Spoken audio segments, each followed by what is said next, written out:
बिल्कुल बता देते हैं, मध्य प्रदेश और छत्तीसगढ़ के साथ पूरे देश भर में लोकसभा की चुनाव की तारीखों का ऐलान जो हो चुका है, चुनाव का शंखनाद जो हो चुका है, उसमें मध्य प्रदेश और छत्तीसगढ़ में कितने चरणों में चुनाव होने हैं आपको बता देते हैं कि मध्य प्रदेश में 4 चरणों में लोकसभा के चुनाव होने हैं। तो छत्तीसगढ़ की अगर बात कर ली जाए तो छत्तीसगढ़ में 3 चरणों में चुनाव होने हैं। कुल मिलाकर अगर पूरे देश भर की बात कर ली जाए तो पूरे देश भर में 7 चरण में चुनाव होने हैं। और ये 7 चरण जो है ये हम आपको, आप देख सकते होंगे, ये मेरे सामने जो ये पिलर्स नजर आ रहे हैं, ये ग्राफिक्स जो नजर आ रहे हैं, इससे आप अंदाजा लगा पाएंगे कि सबसे कॉर्नर में सबसे पहला चरण जो है वो आप देख सकते हैं 19 अप्रैल को सबसे पहला चरण 102 सीटें इसमें हैं, जिसमें मध्य प्रदेश और छत्तीसगढ़ भी शामिल है। पहला चरण। दूसरा चरण जो है उसमें 89 सीटें हैं, 26 अप्रैल को ये दूसरा चरण होना है, इसमें मध्य प्रदेश और छत्तीसगढ़ की सीटें भी शामिल हैं। इसके अलावा तीसरा चरण जो होगा वो 94 सीटों पर होगा। ये देखिए, ये 94 सीटों वाला जो आप देख पा रहे हैं, ये 94 सीटों पर तीसरा चरण है। 7 मई को 94 सीटों पर तीसरा चरण होने वाला है। चौथे चरण की बात कर लेते हैं तो चौथा चरण बिल्कुल मेरे सामने आप देख पा रहे हैं, ये 13 मई को 96 सीटों पर चौथा चरण है। और इसमें भी, चौथे चरण में भी मध्य प्रदेश की सीटें शामिल है। तीसरे चरण तक छत्तीसगढ़ में चुनाव होगा, चौथे चरण मध्य प्रदेश की सीटें शामिल हैं और मध्य प्रदेश और छत्तीसगढ़ में यहां तक चुनाव समाप्त हो जाएंगे। इसके बाद नतीजों की बारी आएगी, लेकिन इसके बाद भी चुनाव जो होगा उसकी तारीखें हमने आपको बताई। इस ग्राफिक्स के जरिए आपने समझ लिया कि 7 चरणों में कहां-कहां चुनाव हो रहे हैं। सबसे पहला चरण जो है, सबसे ज्यादा सीटें 102 सीटें, जिसमें मध्य प्रदेश की सीटें भी शामिल हैं, छत्तीसगढ़ की सीटें भी शामिल हैं। देखिए, 19 अप्रैल पहला चरण जो है 102 सीटों पर होने वाला है। तारीख 19 अप्रैल और पहला चरण सीटें 102। पहले चरण की हम बात करें जिसमें मध्य प्रदेश, छत्तीसगढ़ समेत अन्य राज्य भी शामिल हैं और सबसे पहला चरण सबसे ज्यादा सीटों पर चुनाव होने वाला है। दूसरे चरण की बात कर ले, 26 अप्रैल को 89 सीटें और दूसरा चरण यह होगा, दूसरा चरण और 89 सीटें, और यह तारीख होगी 26 अप्रैल की। तो दूसरे चरण के बाद तीसरे चरण की भी हम करने वाले हैं, क्योंकि मध्य प्रदेश और छत्तीसगढ़ में भी यह दूसरा चरण होने वाला है। तीसरे चरण की बात कर ले, छत्तीसगढ़ मध्य प्रदेश में भी होने वाला है। और तीसरे चरण की अगर बात की जाए तो 94 सीटों पर वोटिंग होनी है 7 मई को। यह तारीख आप याद रख लीजिए, 7 मई को तीसरा चरण होना है और मध्य प्रदेश, छत्तीसगढ़ समेत देश की कुल 94 सीटों पर यह वोटिंग होगी। तो इसके लिए मतदाताओं को तैयार रहना चाहिए।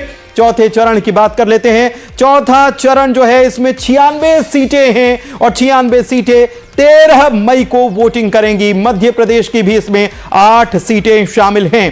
पूरे हिंदुस्तान की ये देखिए तस्वीर, पूरा हिंदुस्तान मेरे पीछे आपको नजर आ रहा होगा इस तरफ। और चौथे चरण की अगर बात कर ली जाए तो ये हमने आपको बता दिया। 5वां चरण जो है इसमें केवल 49 सीटों पर 20 मई की तारीख आप मेरे सामने देख पा रहे हैं, तारीख, और चरण 5वां है, सीटें 49 हैं।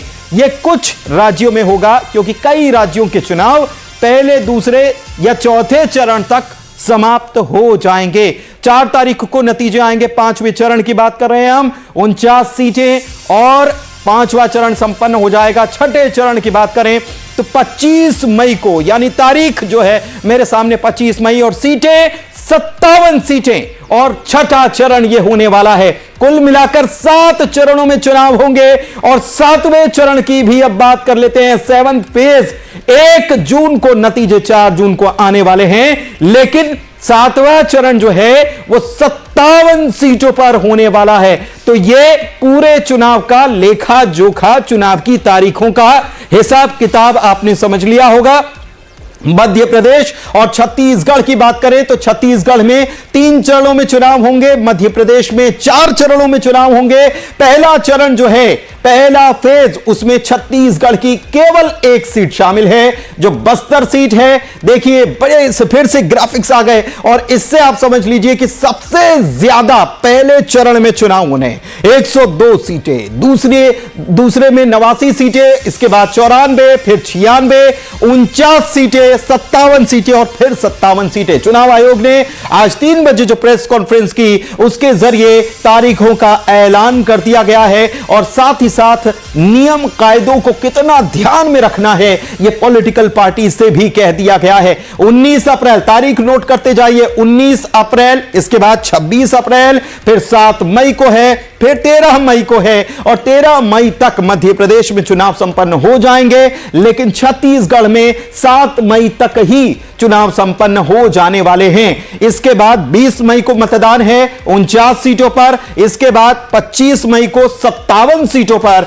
और फिर 1 जून की तारीख है जब 57 सीटों पर वोटिंग होगी और 4 जून को नतीजों की घोषणा कर दी जाएगी। उस दिन वोटों की गिनती होनी है और 4 के बाद 6 तारीख तक यह मतदान की पूरी प्रक्रिया जो है इसे संपन्न करा लिया जाएगा। वर्चुअल ग्राफिक्स के माध्यम से हम आपको बता रहे हैं चुनावी तारीखों का ऐलान कर दिया गया और कब कब वोटिंग है, कहां कहां किस किस के क्षेत्र में कब वोटिंग है, यह भी हम आपको बताने वाले हैं। क्योंकि मध्य प्रदेश और छत्तीसगढ़, हमारे जो राज्य के दर्शक हैं उनको यह जानना बेहद जरूरी है कि उनके क्षेत्र में चुनाव कब होने वाला है। मध्य प्रदेश में पहले चरण में कौन सी सीटों पर चुनाव होना है, छत्तीसगढ़ में पहले चरण में कौन सी सीटों पर चुनाव होना है, छत्तीसगढ़ में दूसरे चरण में किन सीटों पर और कितनी सीटों पर चुनाव होना है, ये सारी चीजें हम आपको बताने वाले हैं। फिलहाल चलते हैं रीनू के पास। Reenu, over to you.